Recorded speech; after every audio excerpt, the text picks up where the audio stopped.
Multfilmlarning bolalar ruhiyatiga ta'siri katta, lekin ularni butkul cheklab ham bo'lmaydi. Bugun biz bir qancha multfilmlarni sizga tavsiya etmoqchimiz. Umid qilamiz, asqotadi. Valli. Atrof muhitni asrash, tabiatga muhabbat, Yer sayyorasining bebaho qadri, mehnatsevarlik va mehr haqida sokin hamda ta'sirli multfilm. Nemoni izlab, otaning farzandiga bo'lgan cheksiz mehr muhabbati, har qanday to'siqlarni yengib o'tish mumkinligi, sabr va jasorat haqida hikoya qiluvchi qiziqarli sarguzasht. Bundan hech qanaqa ma'no chiqmayapti. Demak, ikkinchi qator.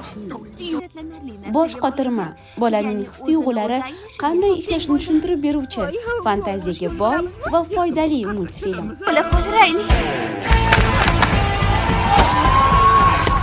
Birinchidan kalamush. Ratatouille har kim ham taom tayyorlay oladi. Shiori ostida yaratilgan orzularga ishonish va mehnat bilan har qanday maqsadga erishish mumkinligini eslatuvchi ajoyib multfilm. Tushunmay yo o'ngim. Nahotki chinakam 5 yulduzli oshxonani ko'rib turibman. Qahramonlar shahri, ilm-fan, ixtiro va jasorat haqida. Yo'qotish va ayriliqni ham katta kuchga aylantirish mumkinligini ko'rsatadigan ilhomlantiruvchi hikoya. Yana nimani xohlamaysan-a? Sizni tekshiraman. Hojati yo'q. Sizni tekshirib bo'ldim. Sen deb o'ylagandim.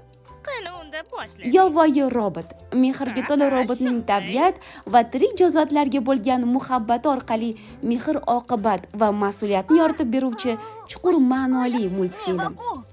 Yaxshi dinozavr. Otasidan ayrilgan dinozavr va mitta bolakay o'rtasidagi do'stlik orqali qo'rquvni yengish, o'zini topish hamda oila va do'stlik qadri haqida hikoya qiladi. Uyga yo'l. Tashqi ko'rinish har doim ham haqiqatni aks etmasligi, qalb esa bundan butunlay boshqacha bo'lish mumkinligini hayvonlar timsolida ko'rsatib beruvchi samimiy multfilm. Salomchis.